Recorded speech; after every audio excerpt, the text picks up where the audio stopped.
পঞ্চম শ্রেণী প্রিয় শিক্ষার্থী এসালদার স্যার ইউটিউব চ্যানেল থেকে তোমাদের সবাইকে স্বাগতম। আজকে তোমাদের জন্য আরও একটি নতুন ভিডিও নিয়ে এসেছি। প্রশ্ন সেট ৮ পরিবেশ মডেল প্রশ্ন। আমি ইতিপূর্বে আরও 60টি সেট আমার ইউটিউব চ্যানেলে দিয়ে দিয়েছি। তোমরা আমার ইউটিউব চ্যানেলে গিয়ে বাকি 8টি সেট দেখে আসতে পারবে এবং পরীক্ষায় 100 মার্ক কীভাবে তোলা যায় তারও টিপস কিন্তু পূর্ববর্তী ভিডিওতে দিয়েছি। কাজে আজকে আমি এটা নিয়ে আলোচনা করব না। প্রথম পর্যায়ক্রমিক মূল্যায়নের যে 8 নম্বর সেট, শুধু সেই 8 নম্বর সেটের প্রশ্ন বিশ্লেষণ সহ সম্পূর্ণ সমাধান দেখাবো। আমি প্রতিটি প্রশ্নর উত্তরের পাশাপাশি অনুষঙ্গক বিশ্লেষণ দেখিয়েছি, যাতে তোমরা প্রশ্নটা পড়লে দীর্ঘদিন মনে রাখতে পারে এরকম কিছু বিশ্লেষণ এবং সম্পূর্ণ একবারে সহজ ভাষায় বুঝিয়ে দিয়েছি। কাজে তোমরা যারা এখনও আমার চ্যানেলটিকে সাবস্ক্রাইব করনি তারা এখন এই চ্যানেলটিকে সাবস্ক্রাইব করে বেল আইকনটি প্রেস করে দাও এরকম আরও অনেক ভিডিও পাওয়ার জন্য। দেখতে পাচ্ছ এটা রায় ও মার্টিন প্রশ্ন বিচিত্রার একটা প্রশ্ন, যেটা গিরিবালা সিরকার বালিকা বিদ্যালয় প্রাইমারি সেকশন এবং কান্দি রাজা এমসি গার্লস হাই স্কুল, এই দুটো স্কুলে এই প্রশ্নটা এসেছে, সেখান থেকে নেওয়া। তো এখানে আসলে যে কোনো স্ট্যান্ডার্ড মানের একটা প্রশ্ন, সেটা যে কোনো ইয়ারেরই হোক না কেন, তোমাদের প্রস্তুতির জন্য খুবই গুরুত্বপূর্ণ। তাহলে আমরা পূর্ণাঙ্গ প্রশ্নটা একটু বড় করে দেখি। যেখানে এখানে 1 নম্বরের প্রশ্নে আসছে তোমার এমসিকিউ, 2 নম্বরে শূন্যস্থান, 3 নম্বরে ঠিক ভুল, 4 নম্বরে তোমার গিয়ে হলো বাম পক্ষের সাথে ডান পক্ষ মিলানো। আসলে এরকম প্যাটার্নেই প্রশ্ন হয়। 5 নম্বরে 1 নম্বরের প্রশ্ন, 6 নম্বরে 2 নম্বরের প্রশ্ন এবং 7 নম্বরে হচ্ছে তোমার একটা চিত্র অঙ্কন। অর্থাৎ একবারে যত রকমের প্রশ্ন আসতে পারে সমস্ত ক্যাটাগরির প্রশ্নই কিন্তু এখানে দিয়ে দেওয়া হয়েছে। যাই হোক, আমরা 1 নম্বরের প্রশ্ন যদি দেখি, 1 নম্বরের প্রশ্ন কি বলছে, গালে চামড়া যেমন কি পাতলা, পুরো না মাঝারি, এটা বলেছে। আমরা উত্তরটা যদি দেখে নেই, আসলে গালের চামড়া হচ্ছে পাতলা। আমরা যদি একটু লাইন বাই লাইন বিশ্লেষণে যাই, মানুষের শরীরে বিভিন্ন জায়গায় চামড়ার পুরুত্ব একই রকম নয়। চোখের পাতা ও গালের চামড়া খুব নরম পাতলা, পায়ের তালু গোড়ালির চামড়া মোটা হয় কিন্তু গালের নয়, তাই সঠিক উত্তর পাতলা। তাহলে উত্তর ক নম্বর, অর্থাৎ পাতলা। এরপরের প্রশ্ন কি বলেছে, একটি জলবাহিত রোগ হলো টাইফয়েড, ম্যালেরিয়া, যক্ষ্মা। আমরা যদি বলি যে আসলে উত্তর টাইফয়েড কেন, জলবাহিত রোগ মানে যে রোগ দূষিত জল পান করলে হয়। টাইফয়েড নোংরা জল ও খাবার থেকে ছড়ায়। ম্যালেরিয়া হয় মশার কামড়ে, আর যক্ষ্মা বাতাসের মাধ্যমে ছড়ায়, তাই জলবাহিত রোগেই টাইফয়েড, অর্থাৎ ক নম্বর উত্তর। এরপরের প্রশ্ন 3 নম্বরের প্রশ্ন, কাদার থেকে বালির ভাগ বেশি কোন মাটিতে, এঁটেল মাটি, বেলে মাটি, দোআঁশ মাটি। আমরা যদি দেখি বেলে মাটিতে, কারণ কাদার থেকে বালির পরিমাণ, মাটির প্রধানত 3টি, কাদা, বালি এবং জৈব পদার্থ। বেলে মাটিতে বালির পরিমাণ সবচেয়ে বেশি, আর এঁটেল মাটিতে কাদা বেশি এবং দোআঁশ মাটিতে সব উপাদান প্রায় সমান, তাই সঠিক উত্তর বেলে মাটি, অর্থাৎ উত্তর খ নম্বর।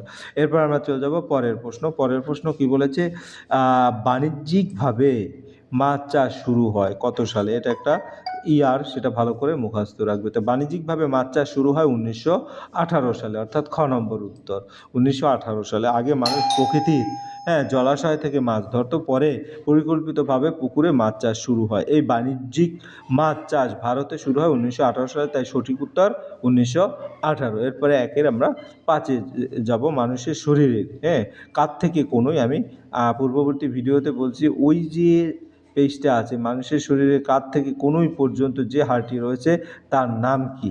তো কাঁধ থেকে কনুই পর্যন্ত যে হাড়টা রয়েছে তার নাম হিউমেরাস, অর্থাৎ খ নম্বর। কাঁধ থেকে কনুই পর্যন্ত বাহুর উপরের যে অংশ হাড় থাকে তাকে হিউমেরাস বলে। ফিমার হলো উরুর হাড় এবং কষে রুকা হচ্ছে মেরুদণ্ডের হাড়, তাই সঠিক উত্তর হিউমেরাস।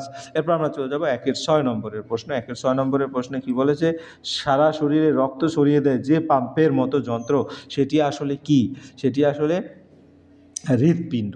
হৃৎপিণ্ড একটি পাম্পের মতো কাজ করে, এই রক্তকে সারা শরীরে পাঠায়, ফুসফুস শ্বাস প্রশ্বাসে সাহায্য করে, ধমনী শুধু রক্ত বহন করে, পাম্প করে না, তাই সঠিক উত্তর হৃৎপিণ্ড।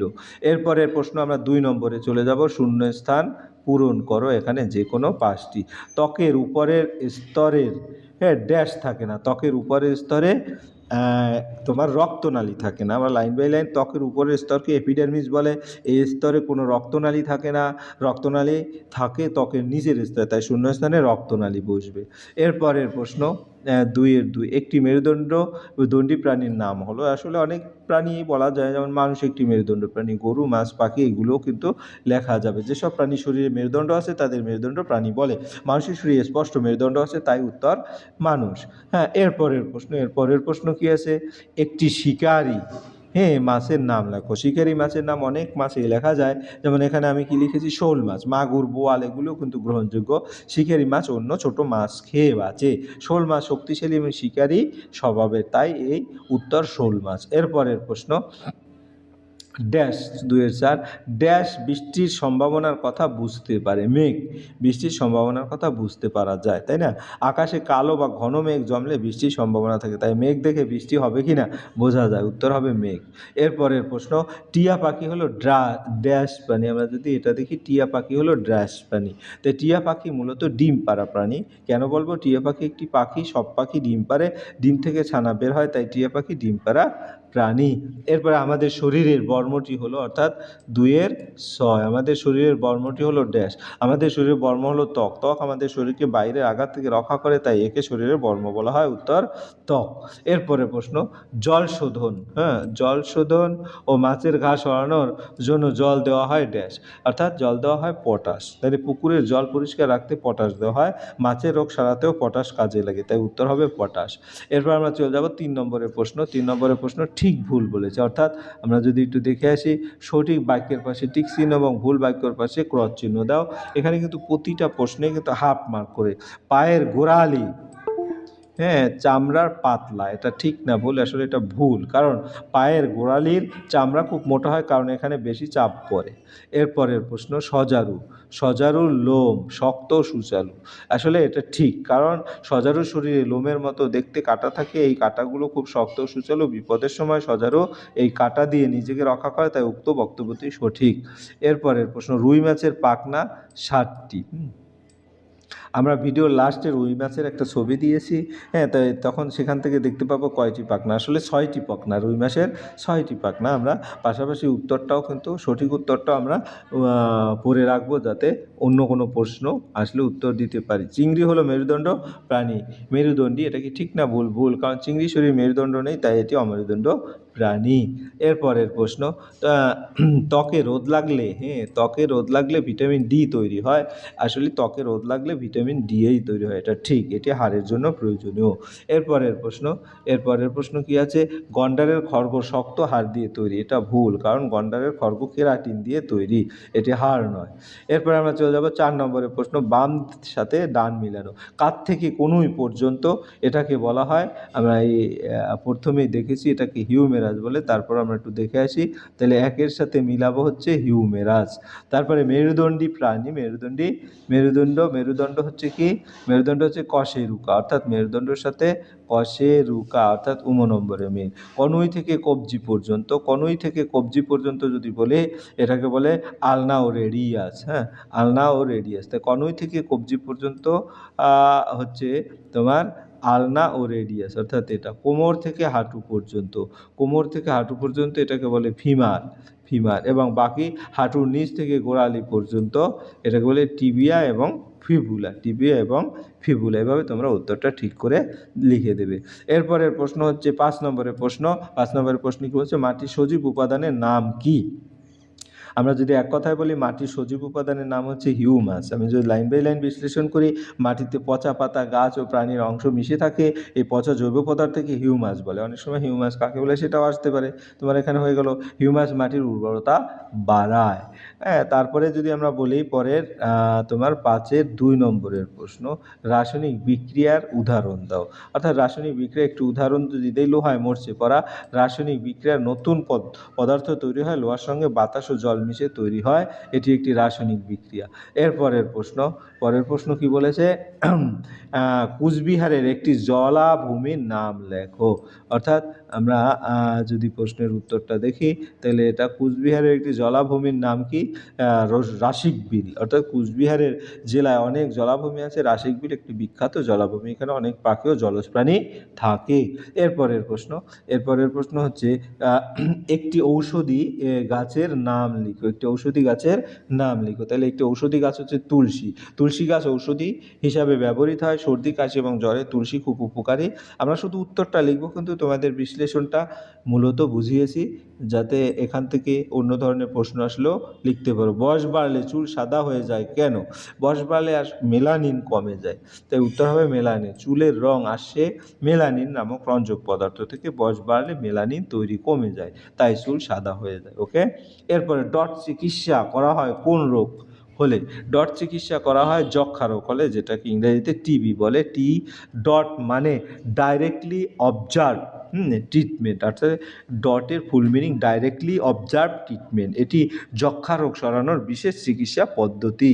এরপরে 6 নম্বরের প্রশ্ন। 6 নম্বরের প্রশ্ন কি বলেছে? 2 মার্কের প্রশ্নগুলি দিতে হবে। নিচের প্রশ্নগুলির উত্তর দাও যে কোনো দুটি।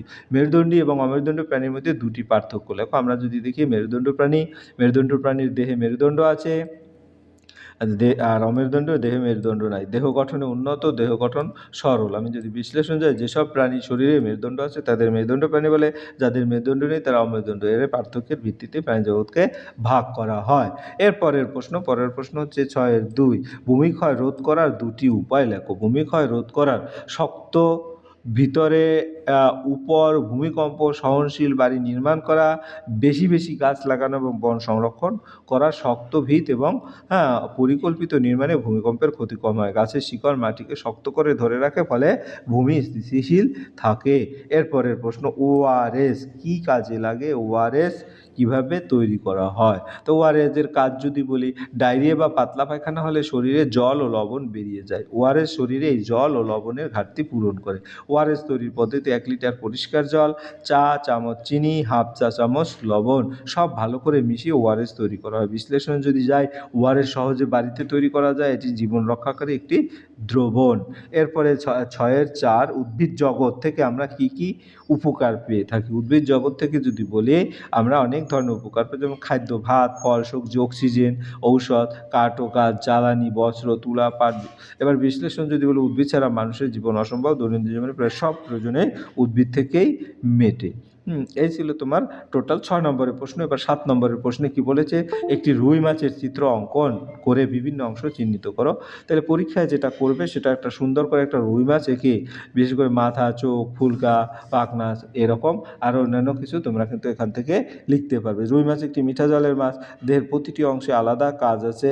যেমন এখানে দেখো, আমি এখানে একটু দেখেছি, মুখ কোথায়, চোখ কোথায়, অস্ট্রিল, তারপর অপারকুলাস, পৃষ্ঠপাখনা, ঠিক আছে, তারপরে তোমার কি হলো বক্ষ পাখনা, তারপরে পায়ু পাখনা, তারপরে শ্রেণী পাখনা, তারপরে পুচ্ছ পাখনা। আর ফুল কাটা আসলে এর যদি প্রচ্ছদ করা হয় তখনই করা হয়। আমি একটু বড় করে দেখাচ্ছি সাদা কালোতে দেখে না, সাধারণত চোখ কনকু এখানে সম্পূর্ণ একটা রুই মাছের চিত্র দেওয়া আছে। এই ছিল তোমাদের সামগ্রিক আয়োজন। আশা করি ভিডিওটি অতীব তোমাদের গুরুত্বপূর্ণ একটা ভিডিও। যদি ভালো করে মনোযোগ সহকারে পড়ো, এখান থেকে অনেক প্রশ্নেই পরীক্ষা আসার মতো প্রশ্ন। পরিশেষে বলবো, ভিডিওটি দেখার জন্য অসংখ্য ধন্যবাদ। ভিডিওটি ভালো লাগলে লাইক, কমেন্ট, শেয়ার করতে ভুলবে না।